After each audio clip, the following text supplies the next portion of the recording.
vamos dar continuidade. Hoje é a nossa terceira aula de Cristologia, né? Que é a doutrina de Cristo, né? Cristologia, a ciência de Cristo. Então a gente começou estudando a pessoa. A aula passada a gente deu entrada na divindade e vamos continuar falando sobre a divindade de Cristo. Ok? Então, próximo slide. Salmos 8, verso 5. Pois pouco menor o fizeste do que os anjos, e de glória e de honra o coroaste. A gente estava estudando sobre a palavra Elohim. Elohim no Antigo Testamento, que faz referência a Cristo. Mas ela também faz referência a anjos.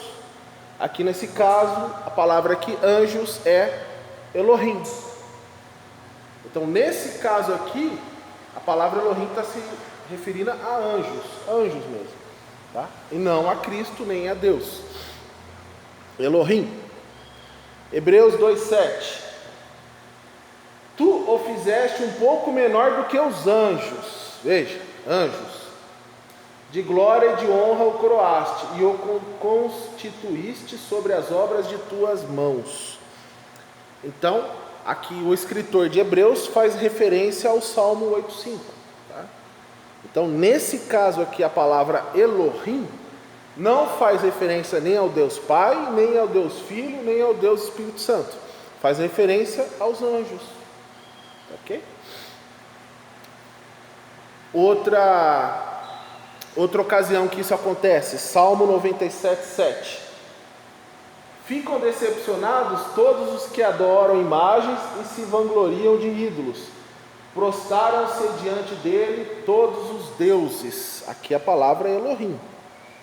Deuses. Prostaram-se diante dele todos os deuses. Está fazendo a referência aos falsos deuses. Tá? E aqui também fala dos anjos. Hebreus 1:6. E ainda quando Deus introduz o primogênito no mundo, diz: todos os anjos de Deus o adorem. Todos os anjos. Aqui também está falando sobre Elohim. Então essas duas passagens não falam do Deus Pai nem do Deus Filho. Está se referindo aos anjos que adoram a Deus.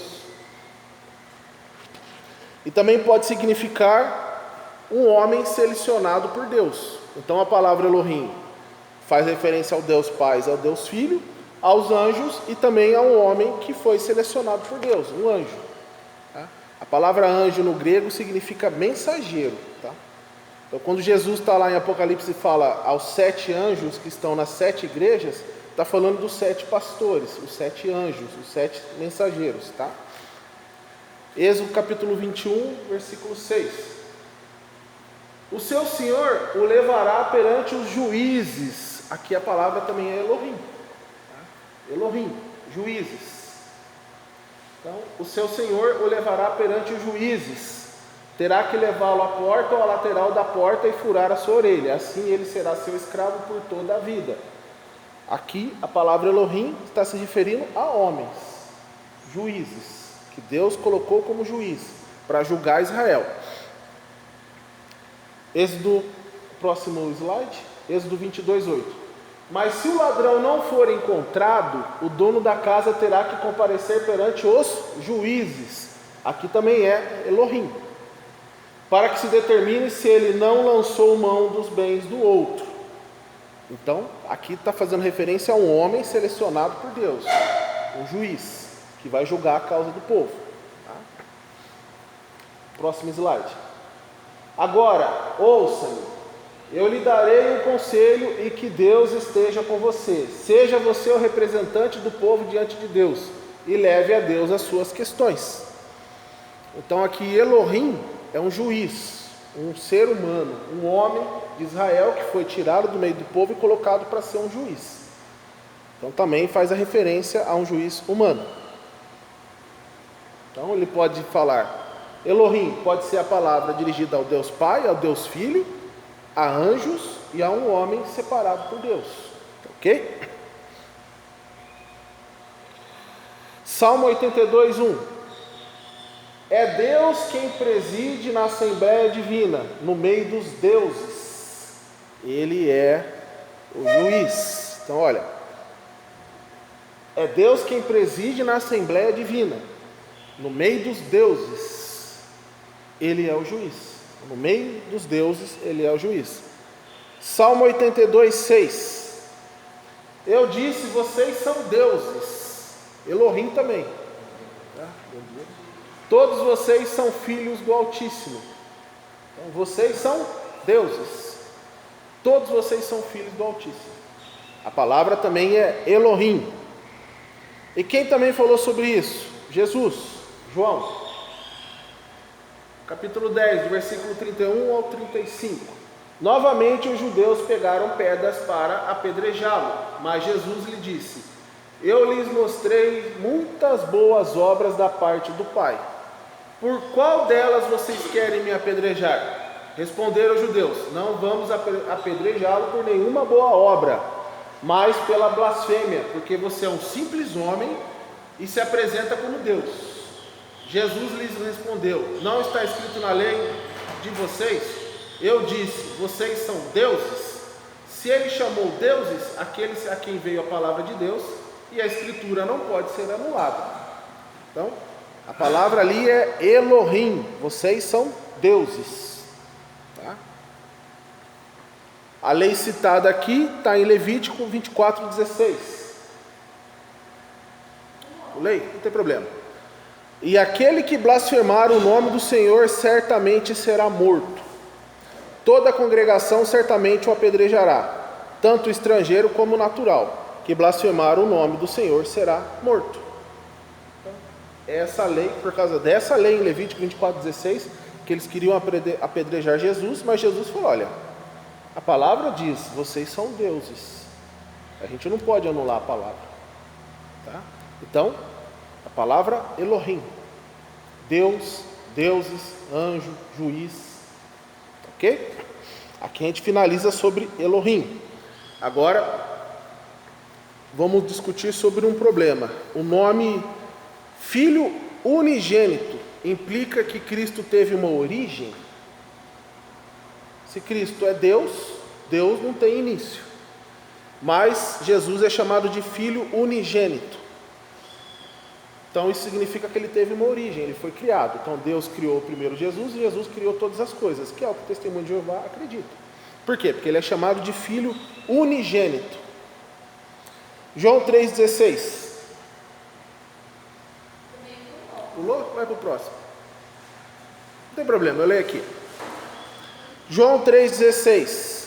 Porque Deus amou o mundo de tal maneira que deu seu Filho unigênito. Filho unigênito. Vai passando o slide para frente. Passa. Isso. Aí, tá. Só mudou a ordem. Então vamos lá. Porque Deus tanto amou o mundo que deu seu Filho unigênito. A palavra unigênito é monogenés, em grego. Para que todo aquele que nele crê não pereça, mas tenha vida eterna. Então, Filho unigênito. Hebreus 11:17. Pela fé, Abraão, quando Deus o pôs à prova, ofereceu Isaque como sacrifício. Aquele que havia recebido as promessas estava a ponto de sacrificar o seu único filho. O único filho também é essa palavra, monogenés. Unigênito, único filho. Né? Próximo slide. Então, monogenés. Único do seu jeito, exclusivo, usado para os filhos ou filhas únicos, visto em relação a seus pais. Usado de Cristo, denota o único filho nascido de Deus. Mesmo assim, dá o entendimento que Deus criou Jesus. Criei Jesus, depois criei todas as coisas. Mas não.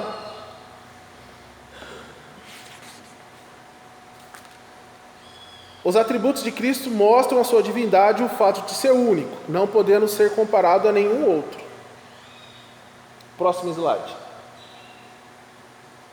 Porque um menino nos nasceu, um filho nos foi dado, e o governo está sobre os seus ombros.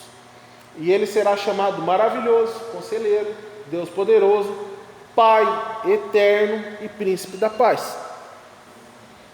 Então, se ele é o Pai eterno, o Pai da eternidade, não tem como ele ser o Pai eterno e Pai da eternidade e não ser eterno, ser criado, né? Não tem muita lógica. Próximo slide. Miqueias 5:2. E tu, Belém Efrata, posto que pequena entre os milhares de Judá, de ti me sairá o que governará em todo Israel, e cujas saídas são desde os tempos antigos, desde os dias da eternidade. Então Jesus é eterno. Primeira carta do apóstolo João, capítulo 5, versículo 11. E o testemunho é este, que Deus nos deu a vida eterna, e esta vida está em seu Filho. Então, como que ele vai nos dar a vida eterna se ele não é eterno? Mas aí a gente encontra outro problema. Se ele é chamado Filho unigênito, a gente tem também Colossenses 1,15, o qual é a imagem do Deus invisível, o primogênito de toda a criação. Então, a palavra é protótokos, primogênito de toda a criação. Ele é o primogênito, ele é o primeiro que foi criado. É isso que dá a entender, né? Ele é o primeiro de toda a criação. Então, ele é o Filho unigênito e é o primeiro de toda a criação. Então, o que pode ser entendido? Que ele foi o primeiro a ser criado, mas se ele foi criado, ele não é Deus. Próximo slide.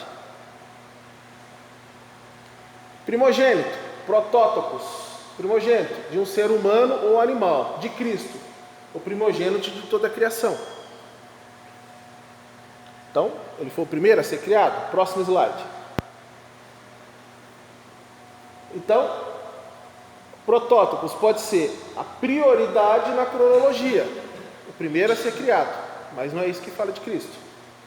A prioridade de posição, ele tem a prioridade, ele tem a posição de prioridade. Não que ele foi criado primeiro, ele tem uma posição de prioridade. Próximo slide. E disse Deus: façamos o homem à nossa imagem, conforme a nossa semelhança, e domine sobre os peixes do mar, e sobre as aves dos céus, e sobre o gado, e sobre toda a terra, e sobre todo o réptil que se move sobre a terra. E criou Deus o homem à sua imagem, a imagem de Deus o criou, homem e mulher os criou. Então ele tem a prioridade. Cristo tem o direito de soberania sobre a criação. Como que a gente pode entender isso? O ser humano foi feito à imagem de Deus, mas Cristo é a imagem de Deus. Cristo é a imagem, nós somos um espelho que reflete a Cristo. O ser humano foi criado à imagem de quem? De Cristo. Tá? Próximo slide. E vos vestistes do novo, que se renova para o conhecimento, segundo a imagem daquele que o criou. Então, somos a imagem de Cristo, criados, um espelho, a imagem de Cristo. Próximo slide. Porque somos feitura sua, criados em Cristo Jesus para as boas obras, as quais Deus preparou para que andássemos nela. Somos feitura sua, imagem sua. Refletimos a sua imagem, a imagem de Cristo. Próximo slide. Porque os que dantes conheceu, também os predestinou para serem conforme a imagem de seu Filho. Conforme a imagem, um reflexo. A fim de que ele seja o primogênito entre muitos irmãos. Verso 16 de Colossenses, 15 ao 18. Ele é a imagem do Deus visível. Ele é a imagem. Fomos criados à imagem dele. O primogênito de toda a criação. Por quê? Pois nele foram criadas todas as coisas, nos céus e na terra, as visíveis e as invisíveis, sejam tronos ou soberanias, poderes ou autoridades. Todas as coisas foram criadas por ele e para ele. Ele é a cabeça do corpo, que é a igreja, é o princípio e o primogênito dentre os mortos, para quem tudo tem a primazia, primeiro em posição. Quando fala que ele é o primogênito, que ele tem a primazia, está dizendo que ele é o primeiro, ele tem uma posição. Próximo. Aqui a gente entende o que é posição. Também o nomearei. Então Deus está falando de quem? De Jesus. O nomearei meu primogênito. O que isso quer dizer? Deus Pai, Deus Filho, Deus Espírito Santo. Ele pega Jesus e fala: ó, você está nomeado primogênito de tudo. Tudo é seu. Então Deus não criou Jesus. Jesus sempre existiu. Ele foi o quê? Foi colocado como posição. Ele tem a posição. Ele é o primogênito, ele é o primeiro, ele é o dono. Ele criou tudo. Então, quando fala de primogênito, é posição. Eu te nomearei. Veja, ele não disse eu te criei como primogênito. Eu te nomearei. Eu te darei o cargo. Eu te darei a presidência. Você será o imperador. Então, é uma posição que ele tem. Primogênito, primeiro, chefe de tudo. O mais exaltado dos reis da terra.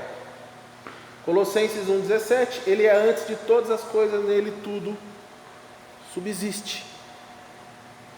Então, Jesus, ele é o primogênito, ele é o filho unigênito, ele tem a primazia porque Deus o nomeou.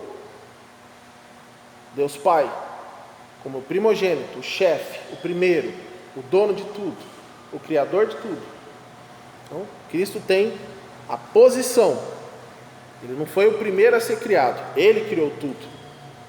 Mas ele recebeu como ordem do Deus Pai a primazia, a posição. Ele é o primeiro, ele fez tudo dele, por ele e para ele.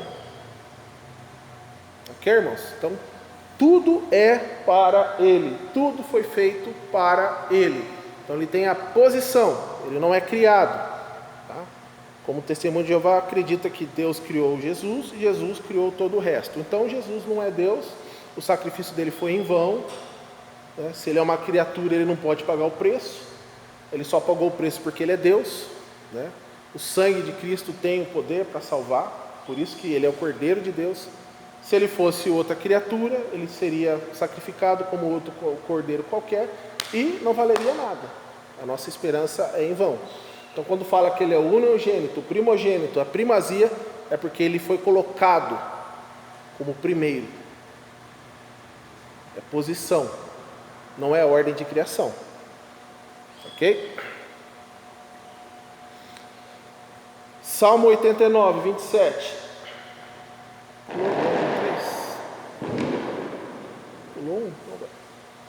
Todas as coisas foram feitas por intermédio dele, sem ele nada do que existe teria sido feito. Então Deus colocou ele como posição de governador de tudo, porque ele é o Deus visível, tá? Quando os apóstolos falaram, nos mostrem o Pai, quem me vê, vê o Pai. Quem pode ver o Pai? Só ele. Nenhuma criatura consegue ver o Pai. Então, quem vê o Filho, vê o Pai. Quem tem o Filho, tem o Pai. Então ele é o Deus, ele é a imagem do Deus visível. Lá no céu, quem que a gente vai ver? O Deus Filho. A gente não vai ver o Deus Pai. Ninguém consegue ver o Deus Pai. Ninguém consegue se aproximar do Deus Pai. Só o Deus Filho. Então não veremos o Deus Pai. Veremos quem? O Deus Filho. E ele criou todas as coisas por intermédio dele. Sem ele, nada do que existe teria sido feito. Salmo 89, 27 diz: faloei por isso meu primogênito, igual Protótocos, o mais elevado entre os reis da terra. Isso mostra que o sentido é de prioridade de posição, tá? Também Deus Pai faz o Filho, o seu filho primogênito, milhares de anos depois da criação de Adão. Então, quando Jesus veio em carne. Tá? Então, Colossenses 1,17, lemos que a existência de Jesus precede toda a criação. Para o judeu, a primogenitura era o direito de assumir a responsabilidade sobre toda a família. Tá? Por isso que ele confundiu. Como que Jesus veio agora e ele é o primogênito. Ele teria que ter vindo antes de todo mundo. Só que Jesus é antes de todo mundo. Jesus ele sempre foi. Ok? E de acordo com João 1,3, todas as coisas foram feitas por intermédio dele. É dele, por ele e para ele. Ok? Então, Cristo é eterno. Segundo, Cristo é imutável. Deus é imutável. Se Deus é perfeito, não tem como ele mudar. Porque se ele mudar, ele deixa de ser perfeito. Não tem como uma coisa perfeita ser mais perfeita ainda. É perfeito. Então, Cristo, como ele é Deus, ele é imutável, ele não muda. O único tipo de mudança que ele pode sofrer é de deixar de ser perfeito. Eu sou perfeito, passo a ser imperfeito, como Adão. Adão era perfeito, passou a ser imperfeito. Adão era bom, passou a ser mau. Então, Deus não muda, não tem como. Tá? Hebreus capítulo 1, do versículo 10 ao 12. No princípio o Senhor lançasse os alicerces da terra, e os céus são obras das tuas mãos. Eles perecerão, mas tu permanecerás, todos envelhecerão como roupas. Tu os enrolarás como manto, como roupas eles serão trocados. Mas tu permanece o mesmo, e os teus anjos jamais terão fim. Então, de quem que o escritor de Hebreus está falando? De Jesus. Ele não muda, ele é imutável. Cristo é onipresente. Onipresente, ele está em todos os lugares ao mesmo tempo. Ele está lá no passado, está aqui no presente e está lá no futuro. Ele está aqui, ele está ali na esquina, ele está no outro país, ele está lá na China, ao mesmo tempo. Tá? Onipresente. Deus não é preso ao tempo, nós somos, Deus não é. Okay? Então, onipresente. Ele não é preso a tempo, nem a lugar, nem a dimensão. Ele pode estar aqui, ele está lá no reino espiritual, ele está lá no terceiro céu, ele está em todos os lugares. Então, Mateus 18, 20. Pois, onde se reunirem 2 ou 3 em meu nome, ali eu estou no meio deles. Ok? Mateus 28, 20. Eu estarei sempre com vocês até o fim dos tempos. Ele é onipotente, como Deus Pai é. Cristo é onisciente.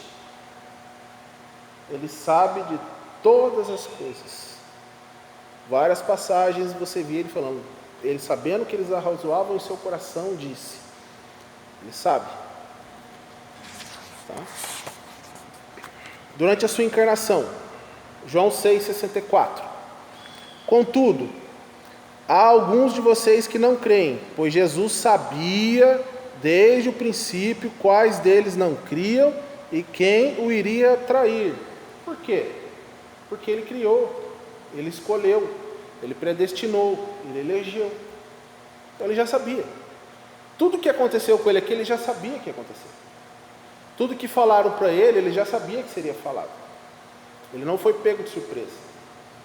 Ele já sabia de tudo. João 16:30. Agora podemos perceber que sabe todas as coisas, e nem precisas que te façam perguntas, por isso cremos que vieste de Deus. Então o que eles reconheceram? Agora podemos o quê? Perceber. Então, quem estava ali com ele viu, percebemos, nós percebemos, que você sabe todas as coisas, nós percebemos. Tá? E nem precisas que te façam perguntas, não precisa. Por isso cremos que vieste de Deus. Então foi percebido, por quem estava convivendo com ele, que ele sabia de todas as coisas. Ele sabia. Tá? Outros exemplos. Mateus, do 24 ao 27, mandou Pedro para pegar o peixe com moedas. Falou, pega aquela... Ele estava sendo cobrado para entrar no templo. Ah, você não vai? Não, Pedro, vai lá, pega aquele peixe. O peixe tem uma moeda. Está aqui. Sabia? Lucas 5:22. Sabia os pensamentos dos judeus. Já sabia. João 1:48. Ele viu Natanael debaixo da figueira. Lembra quando chegou? Natanael, vem alguma coisa de Nazaré? Lá está aí um israelita assim, perfeito. Ele não tinha mistura de sangue. E eu te vi lá debaixo da figueira. Ele viu. Entendeu? Foi testar. João 4, 16 a 19. Sabia dos maridos da mulher samaritana. Olha, vai lá chamar o seu marido. Ah, Senhor, não tenho marido. Bem disseste que não tem marido, porque você teve 5 e o que você está agora, você não é casado. Ela juntou com 5 E não estava casada. Falou, bem disseste. Vejo que o senhor é profeta. Esperamos o Cristo. Eu sou o Cristo. Já sabia. Lá, os judeus não frequentavam lá o lugar dos samaritanos, eles viviam apartados. E a Bíblia não diz que Jesus foi lá ver a vida dela, mas elas se encontraram no poço. Então ele já sabia. João 21:6 diz para lançar a rede do lado direito do barco. Então eles estavam ali pescando há muito tempo, não tem nada, lança a rede aqui. Não, mas pode lançar. Lançou, encheu, eles não conseguiam puxar a rede para dentro, de tanto peixe que tinha. Então, ele é onipotente. Colossenses 2:3 em quem estão escondidos todos os tesouros da sabedoria e do conhecimento. Então ele tem todo o tesouro da sabedoria e do conhecimento. Ele sabe tudo. O que às vezes são feitos estudos, 40 anos para descobrir como uma célula funciona. Ele criou a célula. Ele criou do nada. O ser humano estuda uma coisa que já existe e tenta entender o que ele criou. Apocalipse capítulo 2, versículo 2, o 9, 13, capítulo 3, versículo 1, o 8 e o 15. Então, 2:2. Falando para as igrejas, conheço as suas obras, o seu trabalho árduo e a sua perseverança. Eu conheço suas obras, o seu trabalho árduo e a sua perseverança. 2:9. Conheço as suas aflições e a sua pobreza, mas você é rico. Por que somos ricos? Porque nós nem sabemos o que tem lá. Nós nem sabemos. Como a Bíblia fala, olho nenhum viu, mente nenhuma concebeu, coração nenhum conseguiu imaginar o que tem lá. Porque não tem como escrever em palavras o perfeito e explicar para nós que somos imperfeitos. Não tem como pegar uma coisa perfeita e explicar para a gente. A gente não entende. Então, conheça suas aflições e sua pobreza, mas você é rico, porque somos cordeiros de Cristo. 2:13. Sei onde você vive, onde está o trono de Satanás. Então ele sabe que a igreja estava plantada num lugar que era dominado pelo quê? Pelo reino das trevas. O trono de Satanás está aí, o príncipe desse mundo. Eu sei onde você vive, onde está o trono de Satanás. 3:1. Conheço as suas obras, você tem fama de estar vivo, mas está morto. Então a fama dessa igreja aqui entre os homens é que eram salvos, que eram vivos, mas não, ele está falando, você está morto, eu não te escolhi de antemão, eu não te elegi, você tem fama, pele de cordeiro, mas por dentro é lobo, está morto, você não vai entrar no meu reino. 3:8. Conheço as suas obras. 3:15. Conheço suas obras, sei que você não é frio nem quente, você é morno, você não faz o que eu quero que você faça, morno. Então, 1, 2, 3, 4, 5, 6, ele falando de 6 igrejas diferentes, são 7 no total que ele manda a carta, através do apóstolo João. Então, problema, o conhecimento de Cristo não foi limitado na terra, quando ele era carne, quando ele se fez carne aqui, foi limitado? Mateus 26:39. Meu Pai, se for possível, afasta de mim esse cálice. Então, assim, você estranha, né? Se ele já sabe o que vai acontecer, por que ele ora pedindo, afaste de mim esse cálice? Marcos 5:30. No mesmo instante, Jesus percebeu que dele havia saído poder, né? Virou-se para a multidão e perguntou: quem tocou em meu manto? Quem que tocou em mim? Marcos 11:13. Vendo à distância uma figueira com folhas, foi ver se encontraria nela algum fruto. Ele já devia saber que tem fruto lá ou não. Marcos 13:32. Quanto ao dia e hora, ninguém sabe, nem os anjos do céu, nem o Filho, senão somente o Pai. Mas ele não é onipotente? Exatamente. Resposta: a submissão de Jesus ao Pai limitou alguns de seus atributos durante a encarnação. A Bíblia não fala que ele esvaziou-se a si mesmo? Como que um Deus infinito cabe dentro de um corpo? Ele esvaziou-se a si mesmo. Então ele foi submisso à vontade do Pai de uma tal maneira que momentaneamente, enquanto ele estava aqui na terra, ele limitou-se. Ele limitou-se. Ele se destituiu da glória que foi, e sempre será dele por um período de tempo. Durante a encarnação. Filipenses, capítulo 2, do versículo 5 ao 11.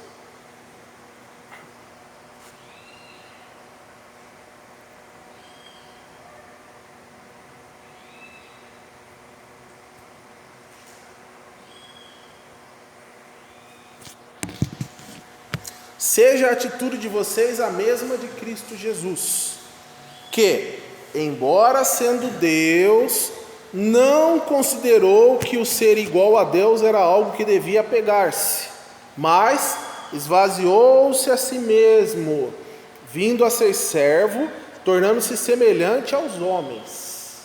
Semelhante. E sendo encontrado em forma humana, humilhou-se a si mesmo e foi obediente até a morte, morte de cruz. Por isso Deus o exaltou à mais alta posição.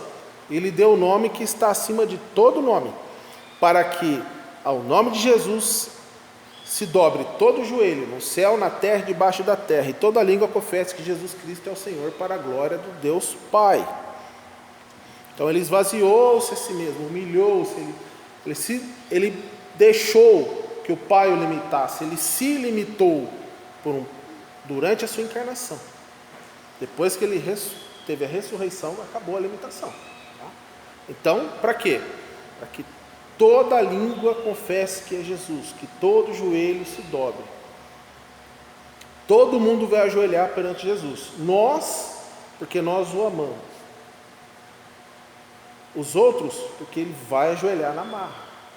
E vai confessar, ajoelha, vai ajoelhar, confessa, o Senhor Jesus é o Senhor.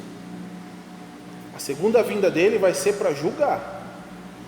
Então, quando a gente vê aquele Jesus bonitinho, coloridinho, descendo no céu, todo bonitinho, não é assim que ele vai vir a segunda vez. Ele vai vir montado no cavalo e as vestes dele vão estar respingadas de sangue dos inimigos dele.